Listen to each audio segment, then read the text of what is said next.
Hey guys, it's Melissa here from melissaoatman.com. Welcome to Awaken Your Inner Awesomeness, a daily podcast devoted to spirituality and self help. If you're new, I want to welcome you. If you're returning, welcome back. So today we have a very special guest with us. We have Mr. Wayne Forrest, who is TikTok famous for helping people understand that we need to have a positive mindset to get through our problems in life. And he's also a Tedx speaker. So I'm very, very excited to talk to him today. So welcome, Wayne. Thank you, Melissa, and thank you for the warm welcome. And I love what you do. And I've actually listened to a couple of your podcasts that are very awesome. So looking forward to this conversation. Thank you so much. And I love what you're doing too. And I want you just to start by giving us a little bit of background about yourself and, what you're doing and how you're helping people out there today.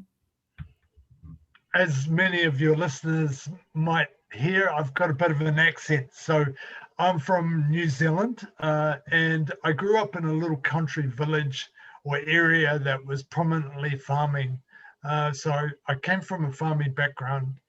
And right from the early age, before I could walk, I was on the front of my grandfather's horse, immersing myself into that lifestyle as much as I could, get away from my mother, who obviously wanted me to have nap times. But every chance I got, I was out there. And it was my love, my first love. And then all of a sudden, I had to go to primary school, which I wasn't too keen on.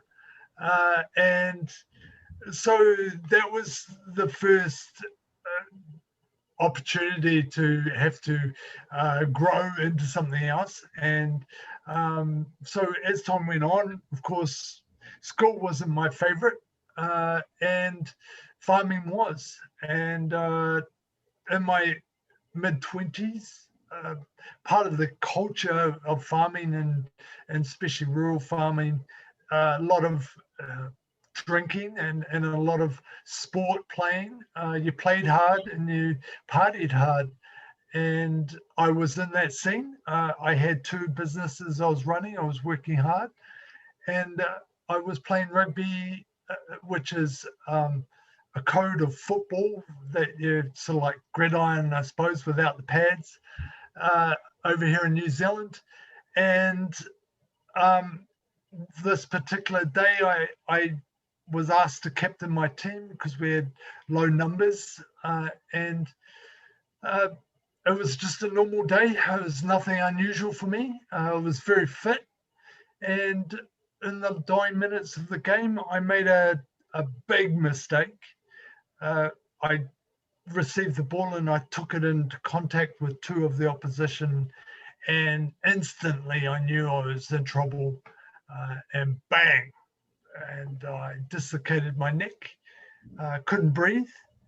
And I remember just lying on that ground going, help, someone please help me, whispering, because I had no lung capacity.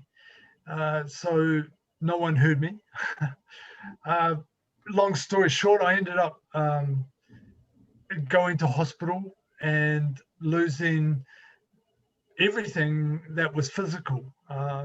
My hands got affected from my injury. I couldn't move, nothing. I couldn't feel anything at that early stage.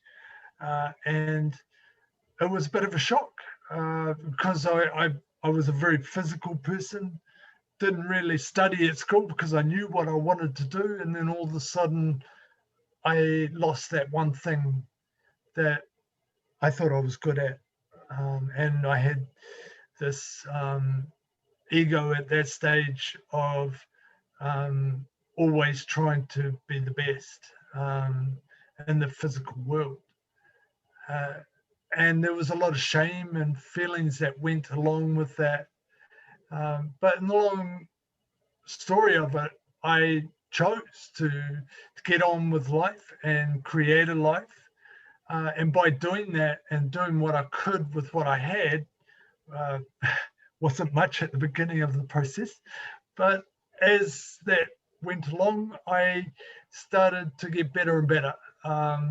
and I started creating goals and visions that I had set myself, and fell into personal development, and outdoor education, extreme outdoor education like water sports, and I can't swim very well, as you could imagine, and paragliding and things like that.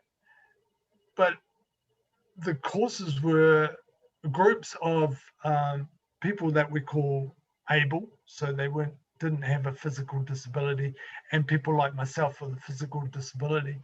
And what it did was it leveled the playing field, because everyone had a fear either of heights or water or something, and they had to work on pushing through that fear.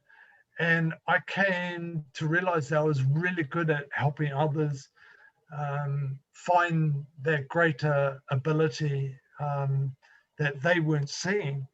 So I ended up doing more self-development and came across a lady called Mary Morrissey, who is a transformational leader in coaching other coaches, and the spiritual transformational principles.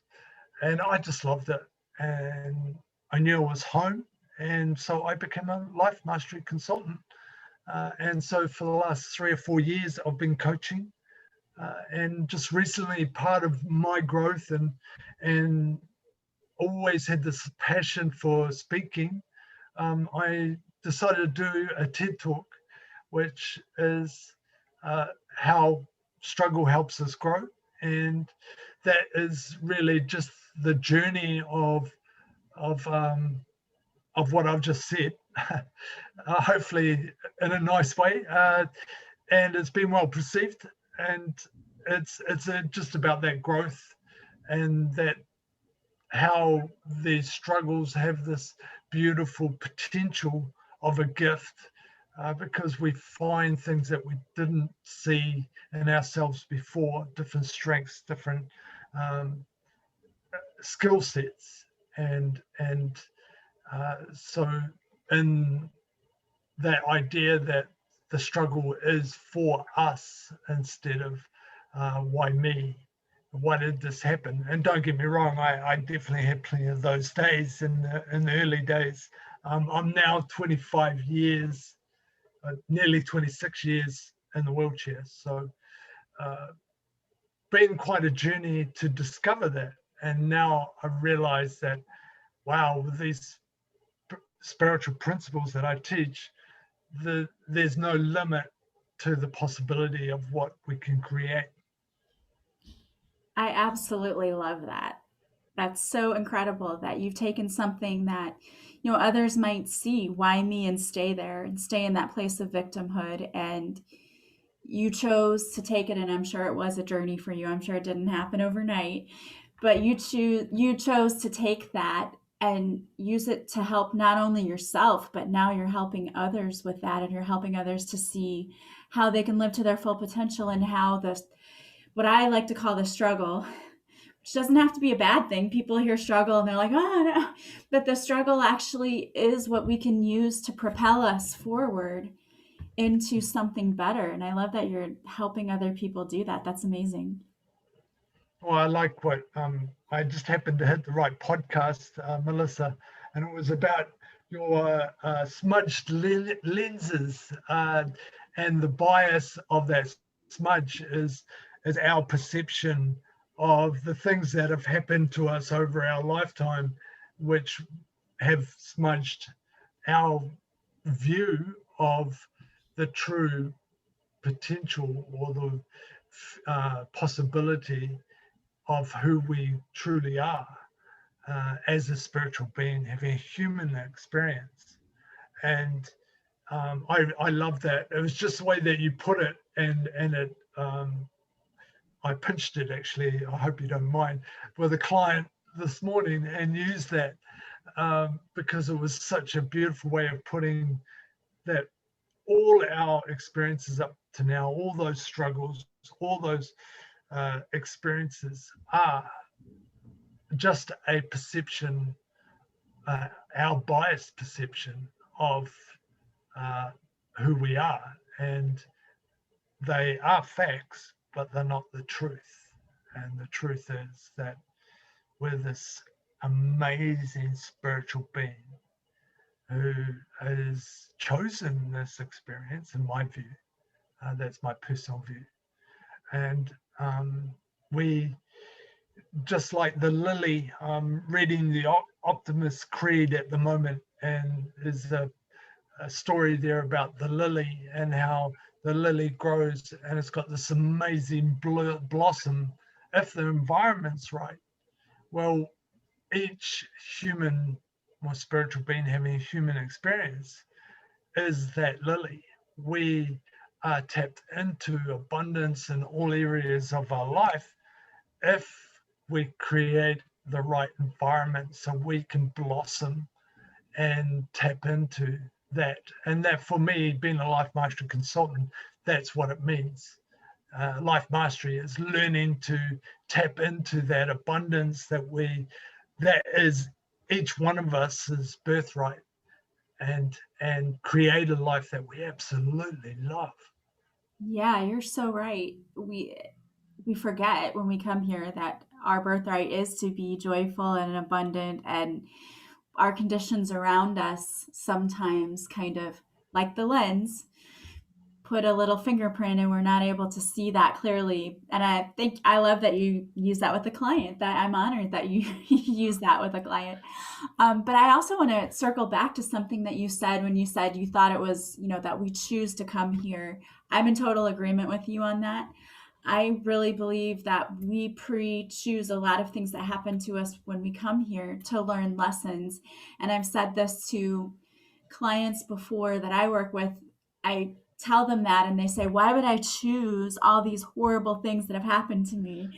And I think the same thing, you probably felt that way at first too. Like, why would I choose for this? You went from being someone who really looked forward to working with his hands and farming and really getting into the earth, and it was a very physical job for you, to then all of a sudden now you don't have that option. You have to kind of course correct and figure out something else. Like, you have to create a different plan that you weren't planning on.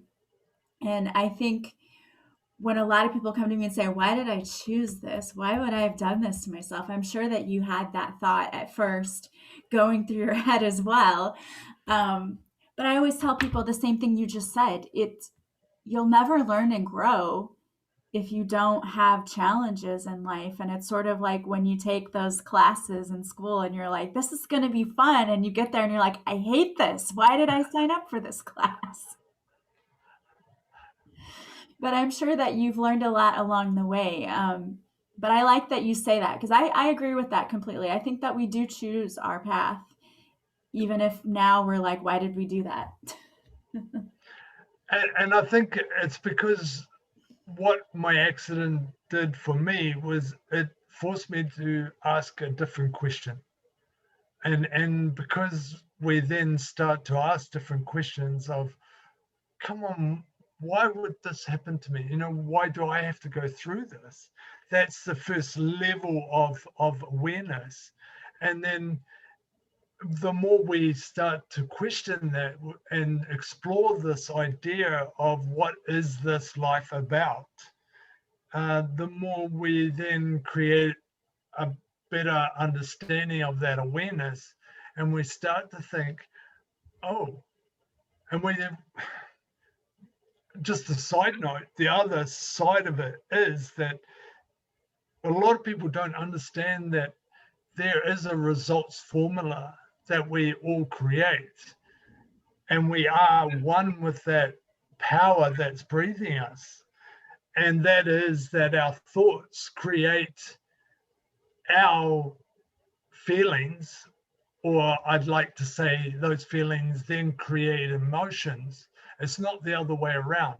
So those emotions came from a thought first. And then those emotions are the vibration of what kind of action we're going to take. because if we have positive, powerful thoughts, we're going to take a totally different action to if we're feeling depressed, angry, sad, or scared, right? And those actions then create our results. So if people understand that, wow, I'm that powerful, that I can create my anxiety, I can create my fear, and I also can create amazing, beautiful life by noticing my thoughts. The trick is we're on default half the time. We've got this big brain, and half of it, as Bob Proctor would say, more than half, 3/4 of it, or 3/3, 2/3, sorry, is subconscious. And that subconscious brain is where all our patterns are because we're quite lazy. And that's why someone can drive from work to home and not remember stopping at lights or letting that person cross the crossing, because they're subconsciously doing a pattern that they've done over and over again. And this is the problem that most people face, is that they're in a subconscious pattern of fear or anxiety or whatever that is, which is creating more of that experience. And they don't see it because they're inside the box and they're not asking that different question that, of course, the answer is on the outside of the box, not inside the box.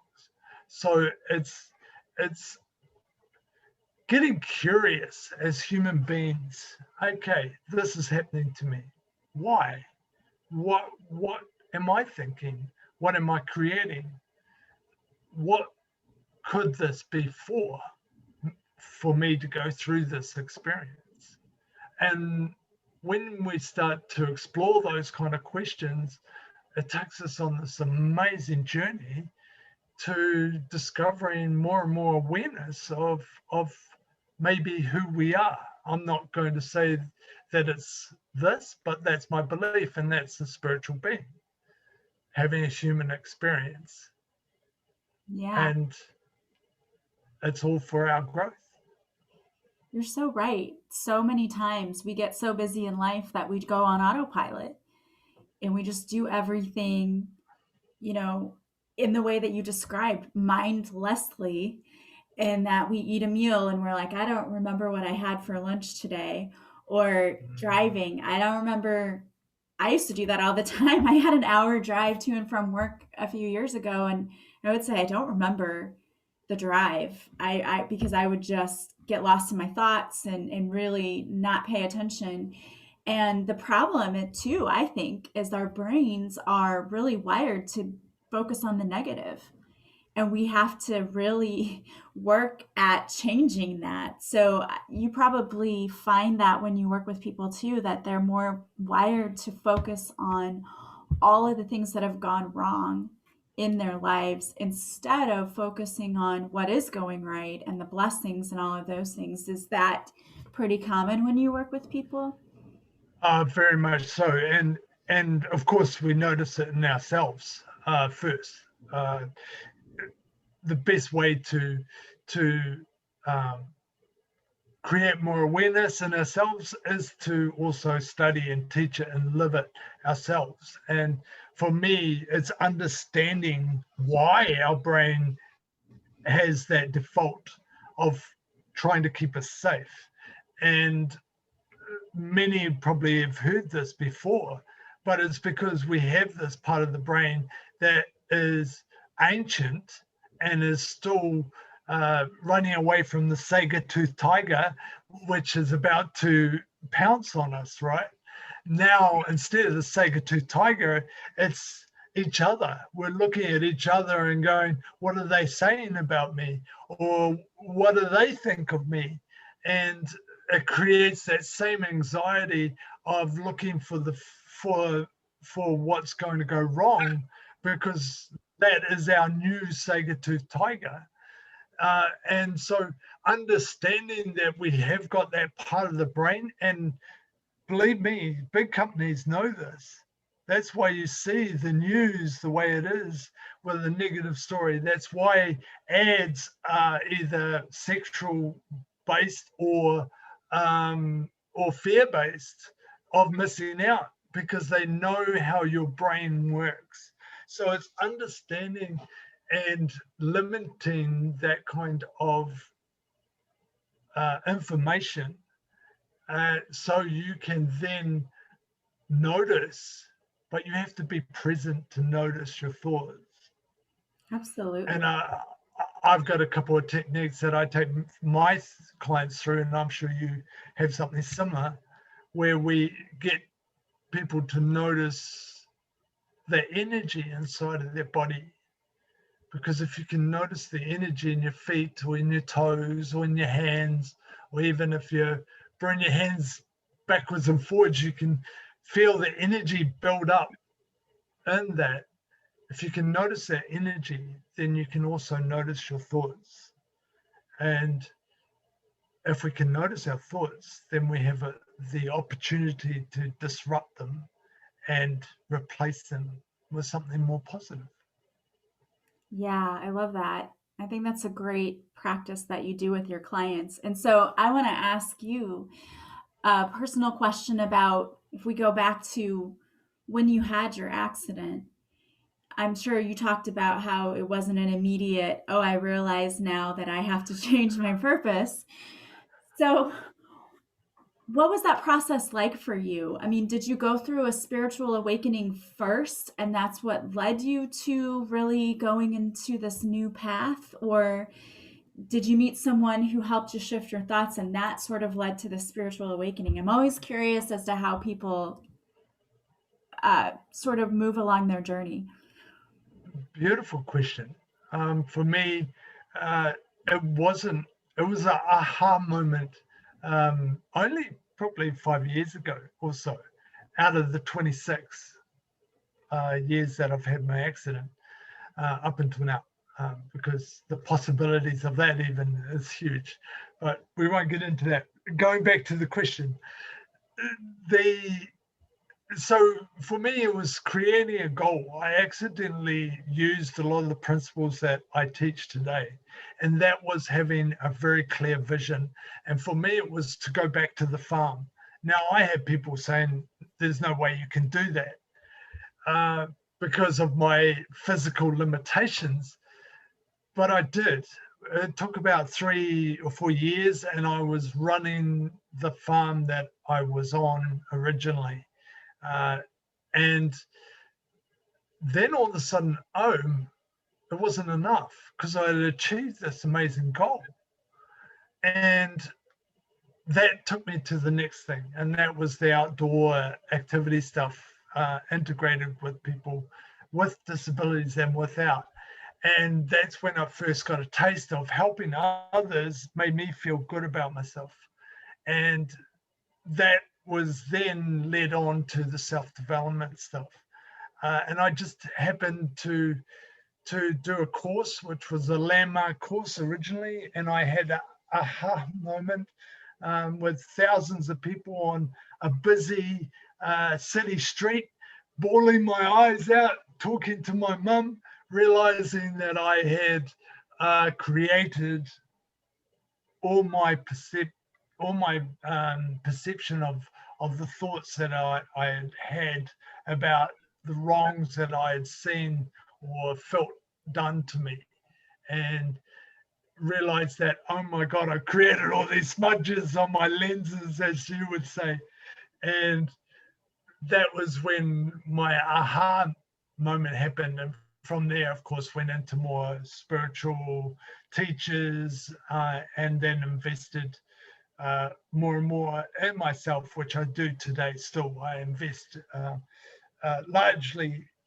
quite largely in myself, so I can keep growing, so I can then help impact more and more people, by growing myself, my awareness of these beautiful principles that Deepak Chopra, Dr. Joe Dispenza, Mary Morrissey, Bob Proctor, what's the big guy, American guy that he's very popular.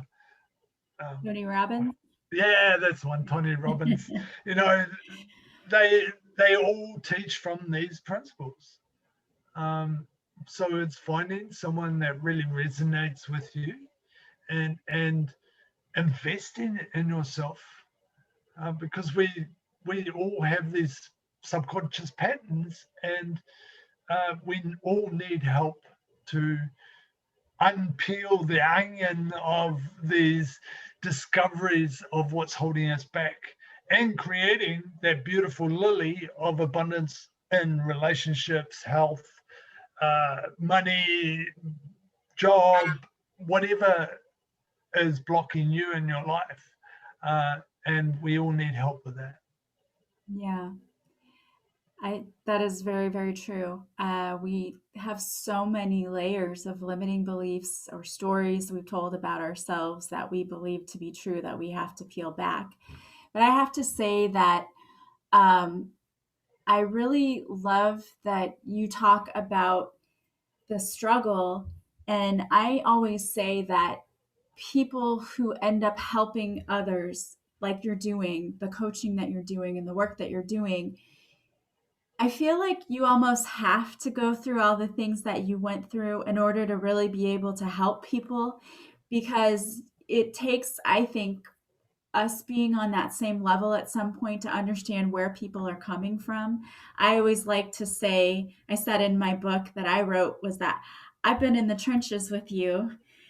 So I'm not just Susie Sunshine over here telling you everything that you want to hear and that life's going to be great, because it always has been for me. But I know what it was like to try to dig my way up through all of the mud and the mire and all of that to get to the sunshine, because I put myself in that position. And so your story sounds, we have differences, of course, in the type of tragedies that we've been through, but you're very similar in that you recognize that you had to take what has happened to you. You chose to fulfill this purpose in order to then be where you are now, helping others. And I think that we have to go through that sometimes in order to really be able to meet others where they are to help lift them up. Right on point. And I couldn't have said it better myself, you can imagine just losing that physical ability. I was a guy that played sport and ran and was fit and could do physical things easily, with very little effort, and all of a sudden go from not even being able to sit up or roll over or go to the toilet by myself, and being a country boy that was shy, and yet had this ego that was always trying to prove to myself that I was good enough here or good enough there. So, I think we all have our struggles, and the difference is that we then face those struggles and we start to ask different questions, and we are willing to be vulnerable. I think it's really important for men to start standing up, because women have been able to be vulnerable for some time. And men, you know, um, Brene Brown, is it? I think she's written a book where she asked a vet, a US vet that had been through war and lost his legs and an arm or something, and asked, I like to ask this question, has anyone ever seen bravery without vulnerability? And no one has. So, he said that he's seen so much action, and every hero had to be vulnerable to be a hero. So to face that struggle and to be able to be vulnerable with it and willing to pour your heart out and to be able to help others, in my view, is very brave and shows amazing courage and vulnerability. And we all have that ability. Absolutely. And yeah. I think that's probably one of the number one problems that many of us face here is people do not want to be vulnerable because you open yourself up and you get hurt, and that's what most people think.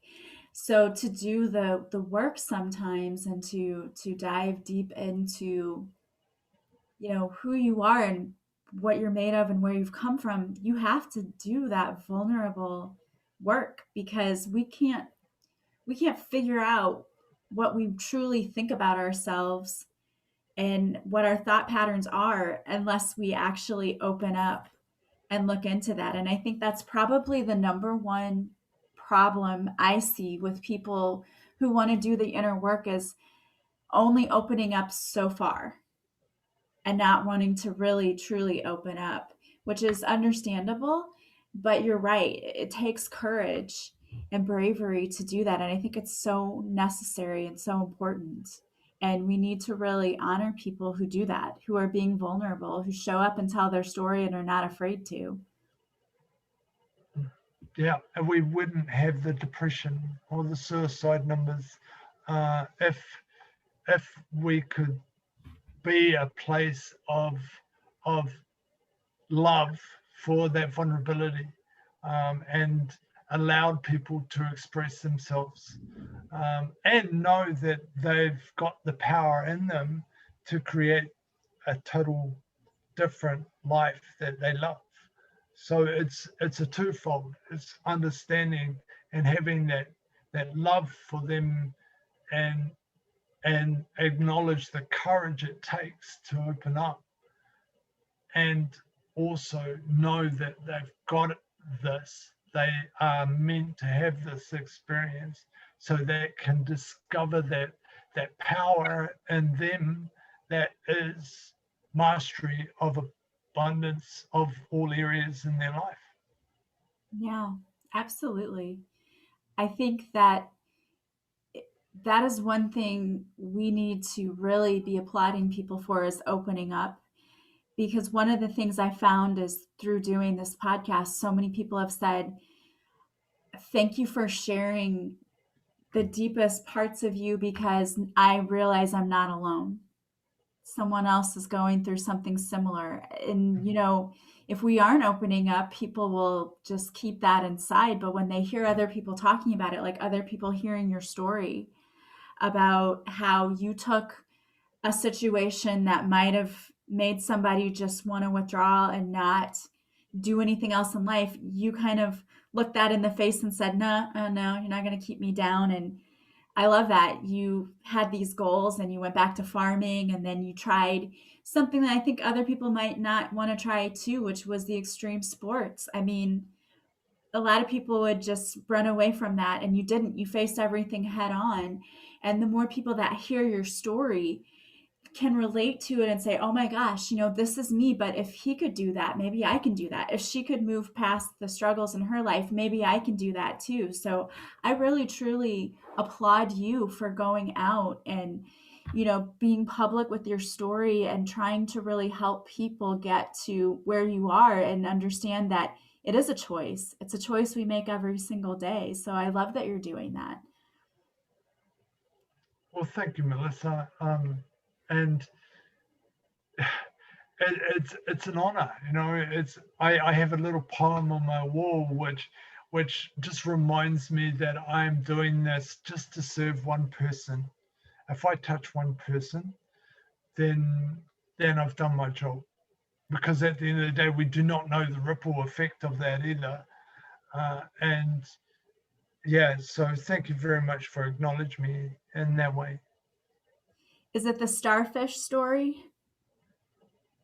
No, it's an apparently a Latin or Roman poem, and it goes like this: May wisdom shine through me, May love glow within me. May strength penetrate me. So in me may arise a helper of humanity, a servant of the good, selfless and true. I love that. I love that a lot. I always do the starfish story to me too. So it's, you're helping many people. But really, if you help one, to me, you've served your purpose and you are definitely serving it and quite well. So thank you so much for doing that.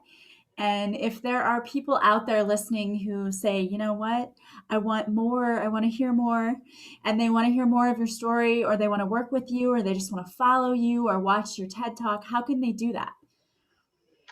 Um, you'll put the links down, but I've got a Facebook link for Wayne Forrest Life Mastery. I'm on Instagram as well, Wayne Forrest NZ for New Zealand.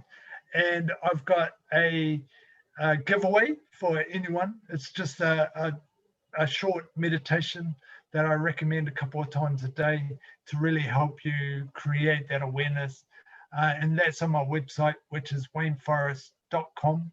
Just think of Forrest as run, Forrest run, and you'll have the right spelling. I love that. He definitely has a great sense of humor as well.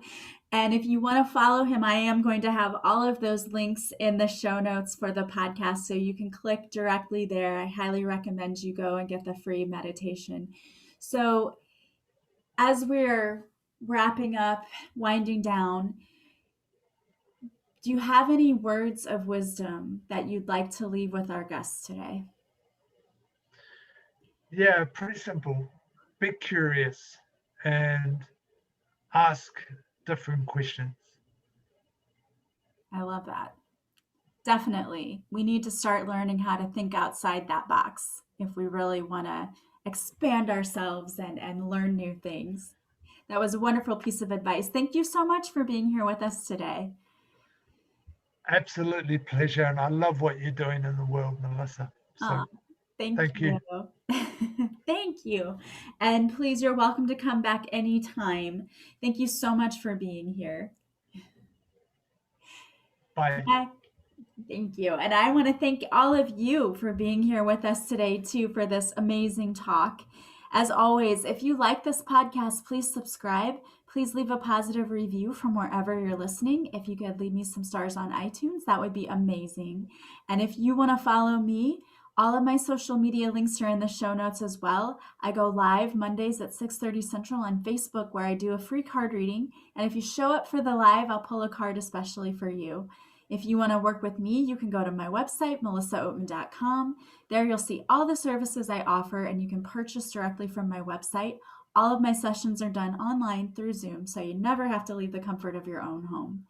I want to thank you so much for being here with me. As always, I am sending you so much love and light. I hope you have a beautiful day from wherever you're listening, and I will talk to you soon. Bye, guys.